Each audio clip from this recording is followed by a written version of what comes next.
அனைவருக்கும் வணக்கம். இந்த பதிவில் நம்ம இதை பற்றி பார்க்க போகிறோன்னு தெரிஞ்சுக்கிறதுக்கு முன்னாடி மறக்காமல் நம்ம சேனலை சப்ஸ்கிரைப் பண்ணிக்கோங்க. பக்கத்தில் இருக்கிற பெல் பட்டனையும் கிளிக் பண்ணிவிட்டு ஆளுங்கிற ஆப்ஷன் கொடுத்துட்டிங்கன்னா நான் போடுற வீடியோக்கள் எல்லாமே மிஸ் ஆகாமல் நோட்டிஃபிகேஷனில் வந்துடும். இந்த பதிவு மிக மிக முக்கியமான பதிவு, அனைவரும் தெரிந்து கொள்ள வேண்டிய ஒரு பதிவு அப்படின்னே சொல்லலாம்.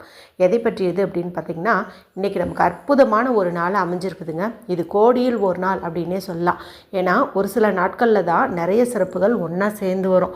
அந்த மாதிரி ஒரு நாளாக தான் இந்த நாளானது நமக்கு அமைஞ்சிருக்குது. இன்றைக்கி அப்படி என்னென்ன சிறப்பு இருக்குது அப்படின்னு தெரிஞ்சுக்கலாம். இன்று டிசம்பர் மாதத்தின் 30ஆம் தேதி, மார்கழி மாதத்தின் 15ஆம் தேதி, நிறைஞ்ச செவ்வாய்க்கிழமை. செவ்வாய்க்கிழமைங்கிறது முருகப்பெருமானுடைய வழிபாட்டுக்கும் அவங்களை அதிபதியாக கொண்ட செவ்வாய் பகவான் வழிபாட்டுக்கும் ஏற்ற ஒரு நாளாக கருதப்படுது. பொதுவாக இந்த நாளில் கடன் பிரச்சனை தீரணும், சொந்த வீடு அமையணும், திருமணம் கைகூடணும், நல்ல வேலை கிடைக்கணும், இந்த மாதிரி கோரிக்கைகள் நிறைவேறுவதற்காக நம்ம முருகப்பெருமான் வழிபாடு செய்வோம். இந்த நாளை மேலும் விசேஷம் சேர்க்கும் விதமாக மார்கழி மாதத்திற்குண்டான வளர்ப்பிறை ஏகாதசி திதியானது இன்றைக்கி நமக்கு அமைஞ்சிருக்குது. மாதாந்தோறும் ஏகாதசி திதிங்கிறது 2 முறை வரும், வளர்ப்பிறை தேய்பிறைன்ட்டு. அது என்ன மார்கழி மாதத்தில் வரக்கூடிய வளர்ப்பிறை ஏகாதசி சிறப்புன்னு பார்த்திங்கன்னா, அந்த ஒரு திதியை தான் நம்ம வைகுண்ட ஏகாதசி அப்படின்னு சொல்லுவோம். பொதுவாக இது வருஷத்துக்கு ஒரு முறை வரும். ஆனால் அதிர்ஷ்டவசமாக இந்த 2025ஆம் ஆண்டு 2வது முறையாக நமக்கு இந்த வாய்ப்பு கிடச்சிருக்குது. போன தடவை, அதாவது இந்த ஜனவரி 10ஆம் தேதி நமக்கு வந்திருந்ததுங்க. அந்த முறை நீங்கள் வழிபாடு செய்யலை, விரதம் இருக்கலை அப்படின்னாலும் கூட இப்போது நீங்கள் கிடச்சிருக்கக்கூடிய இந்த வாய்ப்பை மறுவாய்ப்பாக நினச்சி பயன்படுத்திக்கோங்க. எந்த ஒரு வீட்டில் பெருமாளுடைய வழிபாட்டை சிரத்தையோடு செய்கிறாங்களோ அங்கே மகாலட்சுமி தாயார் நித்திய வாசம் செய்வாங்க. அதாவது அவங்களுக்குன்னு நீங்கள் ஸ்பெஷலாக எந்த பூஜையும் செய்யலின்னா கூட கண்டிப்பாக அவங்க அந்த வீட்டில் தங்குவாங்கன்னு சொல்லப்படுது. அதனால் அனைவரும் இன்று பெருமாள் வழிபாடு செய்யுங்க. வீட்டில் செய்யுங்க அல்லது கோவிலுக்கு போயிட்டாவது நீங்கள் வழிபாடு செஞ்சுட்டு வர்றது நல்லது.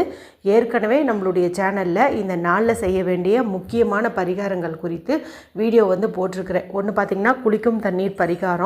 அதே பதிவிலேயே இன்று ஒரு குறிப்பிட்ட இலையில் தீபம் ஏற்றுங்கன்னு சொல்லியும் போட்டிருப்பேன். நீங்கள் அந்த குளிக்கும் தண்ணீர் பரிகாரத்தை ஆல்ரெடி குளிச்சதுக்கு அப்புறமா பார்த்தீங்கன்னா கூட நீங்கள் மறுபடியும் அது மாதிரி தண்ணீர் ரெடி பண்ணிட்டு முகம் கை காலாவது கழுவிக்கிறது சிறப்பு.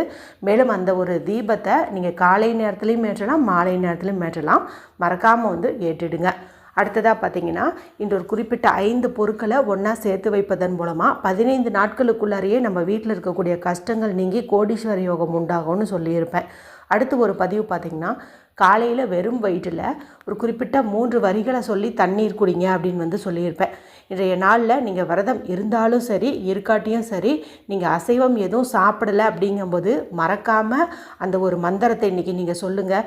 முடிஞ்ச அளவுக்கு எத்தனை முறை முடியுமோ அத்தனை முறை சொல்லுங்கள். சொல்ல சொல்ல உங்கள் வாழ்க்கையில் பல அற்புதங்கள் நிகழும். இவை தவிர வைகுண்ட ஏகாதசி விரதம் எந்த மாதிரி கடைபிடிக்கணும், எந்த நாளில் கண்மொழிக்கணும், மேலும் நாளைக்கு துவாதசி திதி இருக்கிறதுனால பாரணை செஞ்சு வழிபாடு செய்வோம். அதில் அவசியம் சேர்த்த வேண்டிய காய்கறிகள் என்ன என்பது குறித்தும் தனிப்பதிவு இருக்கும். இப்போ நான் மேலே சொன்ன 4 வீடியோனுடைய லிங்க்கும் எண்டு ஸ்க்ரீனில் கொடுக்குறேன். பார்க்காதவங்க பார்த்து தெரிஞ்சுக்கோங்க. சந்தேகங்கள் இருந்ததுன்னா கமெண்ட் பண்ணுங்கள். சரி, இப்போ இந்த பதிவை தொடர்ந்து பார்க்கலாம்.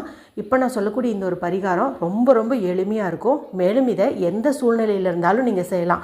அதாவது பெண்கள் மாதவிலக்கில் இருந்தாலும் தாராளமாக செய்யலாம். எந்த நேரத்தில் செய்யணும் அப்படின்னு பார்த்தீங்கன்னா, இன்று முழுவதுமே நமக்கு வைகுண்ட ஏகாதசி திருவிழாவானது இருக்குது. இந்த ஏகாதசி திதி நமக்கு முழுவதும் இருக்குது. அதனால் நம்ம எந்த நேரத்தில் வேணாலும் செய்யலாம். இருந்தாலும் ராகு காலம் யமகண்டம் மட்டும் தவிர்த்துக்கிறது அப்படிங்கிறது நல்லது. செவ்வாய்க்கிழமை நாளில் ராகு காலம்ங்கிறது மதியம் 3 மணிலேருந்து 4:30, யமகண்டம்ங்கிறது காலையில் 9 மணிலேருந்து 10:30. நீங்கள் இந்த வீடியோ பார்க்கும் சமயத்தில் இந்த டைம் முடிஞ்சிருக்கும்னு நினைக்கிறேன். இன்றைக்கி இப்போ இந்த சொல்லக்கூடிய இந்த பணவரவு பரிகாரத்தை நீங்கள் செஞ்சிங்கன்னா நிச்சயம் பலன் கிடைக்கும் அப்படின்னே சொல்லலாம். ஏன்னா இன்றைக்கி நமக்கு இன்னும் 2 சிறப்புகள் இருக்குது. அதில் ஒன்று மட்டும் நான் சொல்லிடுறேன். இன்றைக்கி சுக்கிரனுக்கு உரிய 6 எண் சேர்க்கை நமக்கு அமைஞ்சிருக்குது. தேதி பாருங்கள், இன்றைக்கி மார்கழி மாதத்தின் 15. இதில் வர 1ஐயும் 5ஐயும் ஆட் பண்ணிங்கன்னா உங்களுக்கு கிடைக்கக்கூடிய எண்ணானது 6. 6ங்கிற எண் சுக்கிரனுக்கு புரியுது. அவங்களுடைய அதிதேவதை பார்த்திங்கன்னா மகாலட்சுமி தாயார்.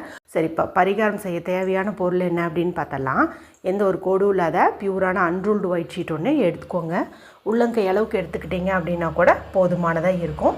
அடுத்து பச்சை நிறத்தில் இங்க் வரக்கூடிய ஒரு பேனா, ஸ்கெட்ச் பென்சில், மார்க்கர் நீங்கள் எடுத்துக்கோங்க. அடுத்து நமக்கு தேவையானதுன்னு பார்க்கும்போது தம்ப்நெயிலில் காட்டின மாதிரி அரிசி வந்து தேவைப்படுது. பச்சரிசியாக எடுத்துக்கிறது ரொம்ப ரொம்ப சிறப்பு. ஏன்னா மகாலட்சுமி தாயாருக்குரிய 108 பொருட்களில் பச்சரிசியோ ஒன்றுன்னு சொல்லலாம். இதில் நீங்கள் முனை உடையாத மாதிரி ஒரு 11 அரிசி வந்து எடுத்துக்கோங்க. ஏன் 11 எண்ணிக்கையில் எடுத்துக்கிறோன்னு பார்த்தீங்கன்னா, ஏகாதசி திதி அமாவாசை மற்றும் பௌர்ணமி முடிந்து வரக்கூடிய 11வது திதி. அதனால தான் நம்ம இந்த எண்ணிக்கையில் எடுத்துக்கிறோம். முனை உடையாத மாதிரி ஷார்ப்பாக இருக்க மாதிரி பார்த்து நீங்கள் வந்து எடுத்துக்கோங்க. சரிங்களா? அடுத்து நமக்கு ஒரு துளி அளவுக்கு பச்சை கற்பூரம் வந்து தேவைப்படுது. ஏன்னா பச்சை கற்பூரம் நல்ல ஒரு தனாகர்ஷண பொருள். பெருமாளுக்கும் உரியது, மகாலட்சுமி தாயாருக்கும் உரியது. அடுத்து எதுக்காக இந்த பரிகாரத்தை செய்கிறோம்? பணம் சேரணும் அப்படிங்கிறதுக்காக தான். அப்போ ஏதாவது ஒரு சில்லறை காசு, 1 ரூபா 2 ரூபா 5 ரூபான்னு எது வேணால் நீங்கள் எடுத்துக்கலாம்.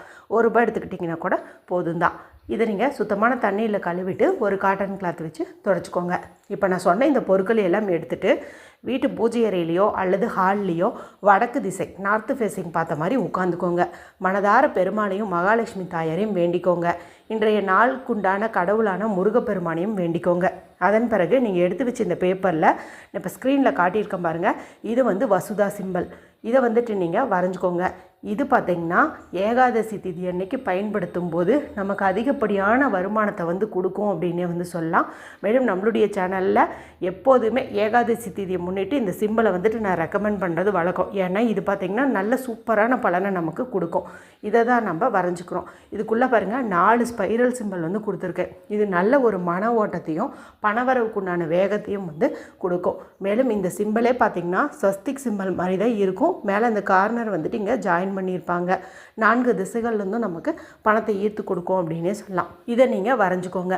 அடுத்தது 1 ரூபாய் காசு எடுத்து வச்சோம் இல்லையா, இதில் வந்து முடிவில்லாத பணவரவை தரக்கூடிய இன்ஃபினிட்டி சிம்பிளை வந்துட்டு போட்டுக்கோங்க.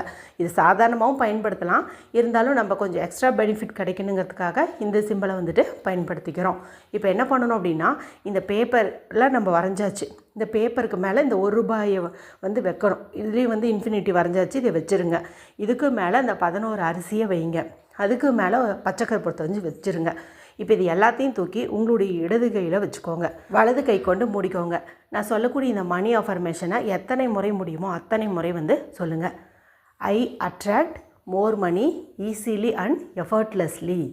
நான் அதிக அளவில் மிகவும் எளிதாகவே பணத்தை ஈர்க்கிறேன். இதுதான். இதை வந்துட்டு எத்தனை முறை முடியுமோ அத்தனை முறை சொல்லுங்கள். உங்களுக்கே போதும்னு தோணும்போது ஸ்டாப் பண்ணிக்கோங்க.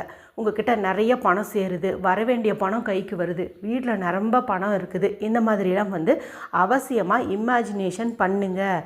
பணம் எப்படி வரும்ன்ட்டெல்லாம் யோசிக்கக்கூடாது. பணம் வரும், அதை மட்டும் நீங்கள் யோசிச்சிங்க அப்படின்னா போதும். சரிங்களா? இமேஜினேஷன் பண்ண பிறகு இதை நீங்கள் உங்களுடைய பர்ஸ்லேயோ ஹேண்ட்பேக்லேயோ எங்கே பணம் வைப்பீங்களோ அங்கே நீங்கள் வச்சுருங்க.